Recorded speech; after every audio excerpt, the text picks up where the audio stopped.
All right, everybody. Hey, it's David Kramer, the Critical Thinking Christian. Today I want to show you some more evidence of how the English translation of the Bible changes the words to suit their narrative.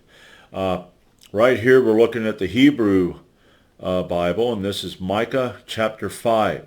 Okay. Now, according to Christians, Jesus Christ was born in Bethlehem. Okay. And they use Micah chapter 5 to justify that. But let me read this. Okay, Micah chapter 5, verse 1. But thou, Bethlehem Ephratah, which art little to be among the thousands of Judah, out of thee shall come forth unto me, that is to be ruler in Israel, whose going forth are from old, from ancient days. Now, Bethlehem Ephratah is what they call the city of David. This here isn't referring to where he's born. This is referring to the tribe that he's associated with. He will come from the bloodline of David. Okay? But here we have his going forth are from old, from ancient days. Now, let's take a look at how the English translation changes this word. Okay, Micah 5, verses 2. Okay, but thou, Bethlehem Ephratah, though thou be little among the thousands of Judah, yet out of thee shall come forth unto me, that is to be ruler in Israel, whose going forth have been from old, from everlasting. All right? Now that is to give Jesus supernatural. That's to say he's a supernatural. He's going to be a God. Okay? Now, let's go over here, 3. In verse 3 of Micah chapter 5 in the Hebrew Bible, it says, And he shall stand and shall feed his flock in the strength of the Lord, in the majesty of the name of the Lord his God, and they shall abide, for then shall he be great unto the ends of the earth. Now, that is when the Jewish Messiah is supposed to come and he's supposed to rule. Jesus never came and ruled. He came, he did all kind of miracles, he died, he was buried, and supposedly rose again to come back later. The Messiah, as I had in a 4-part series, he's supposed to come and fulfill everything.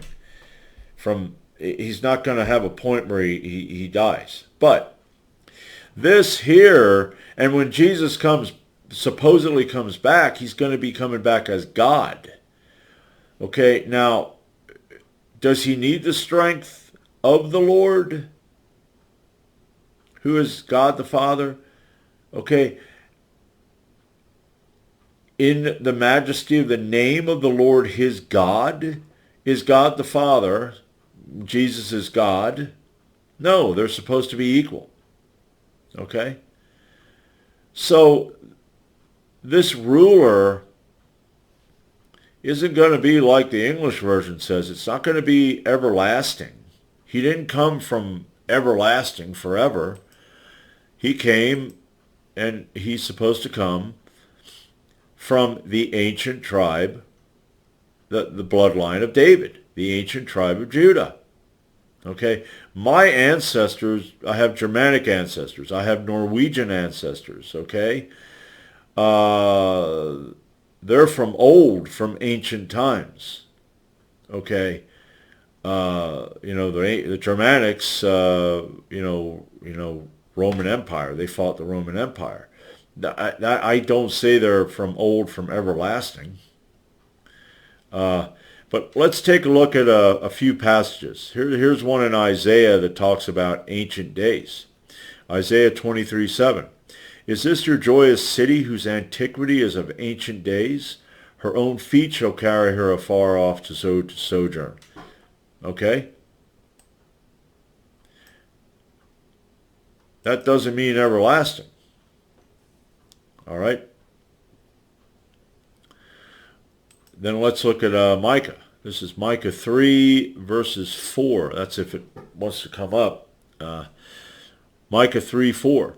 Then shall the offering of Judah and Jerusalem be pleasant unto the Lord as in the days of old, as in former years. Now, you could say that. The days of old, ancient days. Now, it should have said, forth as from old, he will be the ancient of days. Okay, there you go. But what is that? Let's see. Former years would be another way you could say ancient days. Okay?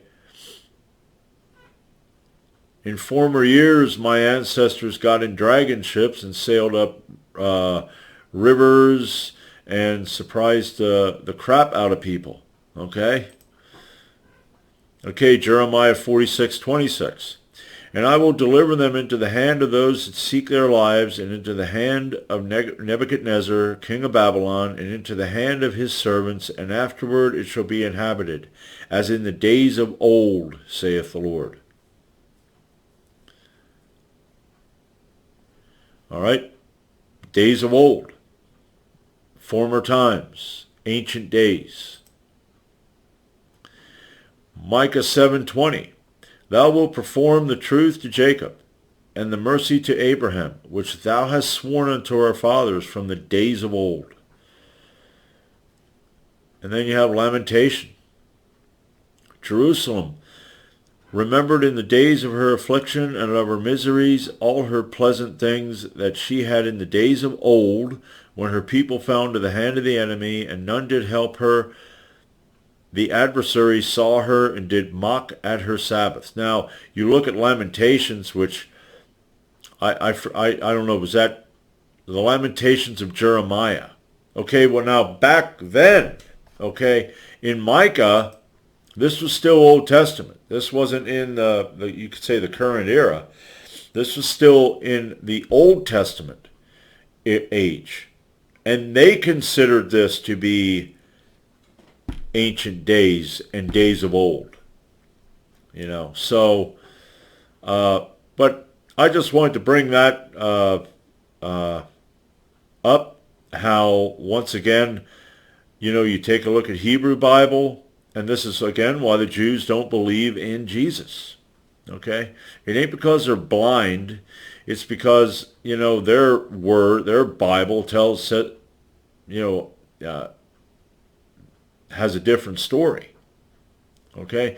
And another thing, Bethlehem, like I said, Bethlehem Ephrata is not speaking about a particular city. This is speaking about, okay, it's the city of David, but it's the tribe of Judah. Okay? So he could come from anywhere. If he's from the tribe of Judah, and he is supposed to be the Messiah, if you believe that, it doesn't matter where he comes from. Okay? You know, but, you know, that the funny thing about that is they'll speak about, I think I said that, where the missionaries and evangelists and teachers, and that'll talk about how he was born in Bethlehem, and he's of Bethlehem, but he's known as Jesus of Nazareth. And in John, there's one where I think they talked to Nathaniel about him, and he goes, I didn't think anything good could come out of Nazareth. So, but anyway, there you go, more evidence of Scripture twisting and changing it to fit the narrative. Where it's funny, I should probably look up the Jewish words here. Let me do that.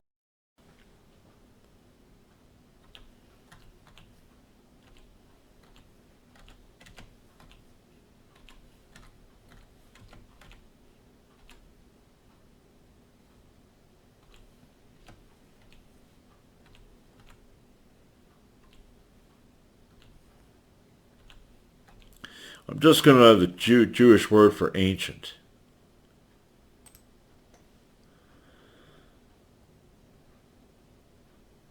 Okay.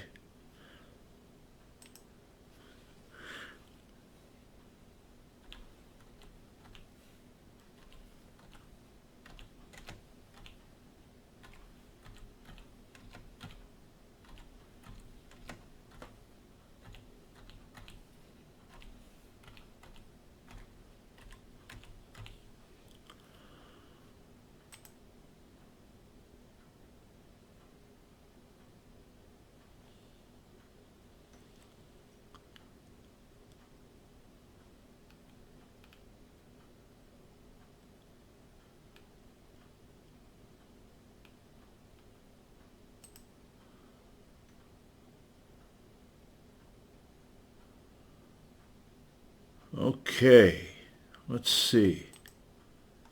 All right. Now here is the Jewish word. Let's see if we can get, yeah, that ain't really what I want. We got to get something a little bigger. Let's see if this one is, yeah, that just doesn't do it. Well, anyway, you can see this is the word, Hebrew word for ancient. I have no I have no idea. It says, yeah. So that's the word, Hebrew word for ancient. Okay? Here's the Hebrew word for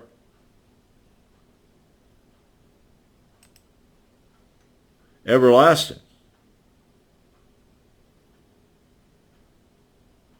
So right here, that is the word for everlasting. Okay?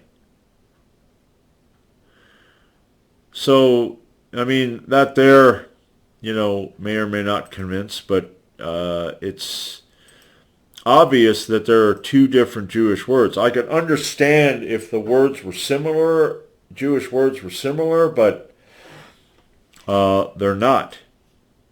Ancient of Days it is. I even saw in another Hebrew text, days of yore, which can be the same. So days of yore would be even, that'd be harder for, of course, Christians will always find a way. Okay, if you read Matthew, you just take Luke. In Matthew, Jesus is born in Bethlehem. Jesus is, he's born in Bethlehem. He flees to Egypt. He's told to go back. Then he goes to Nazareth. In Luke, he's in Nazareth. Quirinius, who is, his mother's pregnant. He's in his mother's belly. Joseph is told to go to Bethlehem because Caesar Augustus has his just wackadoo census where he wants everybody to go back to their hometown. Under Quirinius, the governor, who will not be governor for another 9 or 10 years. So, it's like I said before, whatever the writers of the New Testament and the English Bible, could do to change the narrative, okay, and that's what they did. Because it's like I said, Ancient of Days, everlasting, and as you saw, the Jewish words are different. So, I don't know. Let me know what you think. Like, subscribe. Don't subscribe, But I'm going to still keep coming out with these. And until next time, I'm David Kramer, the Critical Thinking Christian.